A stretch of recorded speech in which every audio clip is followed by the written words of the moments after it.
Chennai love story ద్వారా కొత్త కిరణ్ అబ్బవరం గారిని ఫర్ షూర్ చూడబోతున్నామని అయితే ఇప్పటికే చూసినటువంటి గ్లిమ్స్ని అండ్ పాటల్ని చూస్తే అర్థమైపోతుంది.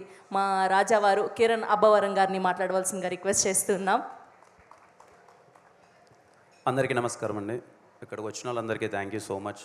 మీడియా వారికి అలాగే ఫ్రెండ్స్ అండ్ ఫ్యామిలీ చాలామంది వచ్చినారు, thank you.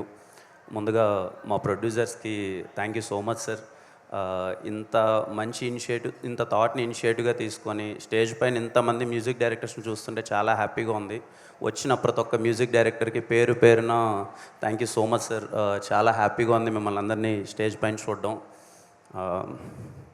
Chennai love story గురించి నేను చాలా సందర్భాల్లో లాస్ట్ టైం చెప్పాను. ఇంకా ఏం చెప్పాలో కూడా నాకు తెలియట్లేదు. నేను కూడా అందరిలానే వెయిట్ చేస్తున్నాను. నేను సార్ వాళ్ళని అదే అడుగుతున్నాను, ఇంకా లేట్ చేయొద్దండి, తొందరగా సినిమా వేసేయండి. ఎందుకంటే నాకు తెలిసి ఈ సినిమా ఏం జరుగుతుందని. ముఖ్యంగా ఈ పాట గురించి చెప్పాలి. పాండిచేరిలో 7:30కి అనుకుంటా ఒక బ్యూటిఫుల్ టెంపుల్. ఆ రోజు మార్నింగ్ యాజ్ యూజువల్ రోజు సెట్కి వచ్చినట్టే ఆ రోజు సెట్కి వచ్చాం. రవెన్న సీన్ పేపర్ తీసుకొచ్చాడు. సీన్ చెప్తున్నాడు, ఎందుకో తెలియలే. సీన్ చెప్తున్న రవణ కళ్ళలో నీళ్ళు ఉన్నాయి, గౌరీ కళ్ళలో నీళ్ళు ఉన్నాయి, నా కళ్ళలో నీళ్ళు ఉన్నాయి.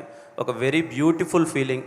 ఒక టెంపుల్లో కూర్చొని తన నరేషన్ ఇస్తున్నప్పుడు వింటున్నప్పుడు మాకు ఎలా అయితే కలిగిందో, మీకు ఈరోజు సాంగ్లో పడిన ఫస్ట్ విజువల్ ఏదైతే టెంపుల్ దగ్గర విజువల్ పడింది కదా, నాకున్న కొద్దిపాటి నాలెడ్జ్తో చెప్తున్నాను.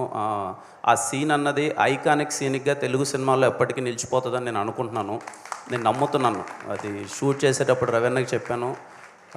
నాకు సార్ వాళ్ళు చూసినప్పుడు కూడా చెప్పారు అదే విషయం, చాలా బాగా వచ్చిందని. మణిశర్మ గారు thank you so much sir. ఎంత చెప్పినా తక్కువే. వదలనే పాట కానీ, గుర్తుందా పాట కానీ, నెక్స్ట్ వచ్చే మన పాట కానీ అన్నీ ఈ సినిమాలో చాలా అద్భుతంగా ఉంటాయి అన్ని పాటలు. ఈ పాట ఇప్పుడు ఏదైతే విన్నారో ఈ పాట ఖచ్చితంగా మీకు ఇప్పుడు చాలా బాగా నచ్చుతుంది. సినిమా చూసి మళ్ళీ బయటకు వస్తారు కదా, సినిమా అయిపోయిన తర్వాత బయటకు వచ్చి మళ్ళీ చెన్నై లవ్ స్టోరీ సినిమా పాటల గురించి కానీ, చెన్నై లవ్ స్టోరీ సినిమా గురించి కానీ తలుచుకున్నప్పుడు ఫస్ట్ మీకు వదలనే అన్నది హాంట్ చేస్తూనే ఉంటుంది చాలా రోజుల వరకు. థ్యాంక్ యూ అండి ఇక్కడికి వచ్చిన వాళ్ళందరికీ. And I hope you all like the song and enjoy the song. Thank you. And అలాగే అనంత్ శ్రీరామ్ గారికి, ఇంత మంచి లిరిక్స్ రాసిన అనంత్ శ్రీరామ్ గారికి, అలాగే సింగర్ జావేద్ అలీ గారికి thank you so much sir. Song చాలా అంటే చాలా ఎగ్జైట్ అయ్యాం. నేను రవీణ ఫస్ట్ టైం వినిపించినప్పుడు సాంగ్ చాలా ఎగ్జైట్ అయ్యాను. ఇప్పుడు ఇంకా సేమ్ ఫీల్స్ అది. థ్యాంక్ యూ సో మచ్ అందరికీ. థ్యాంక్ యూ అండి, thank you so much. SKN గారు 10 సెకండ్లు థ్యాంక్స్ చెప్తారండి. Thank you all. Thank you SKN గారు, thank you so much. Thank you to all our musicians. ఇవాళ ఈవెంట్ని ఇంత మెమరబుల్గా చేసినందుకు.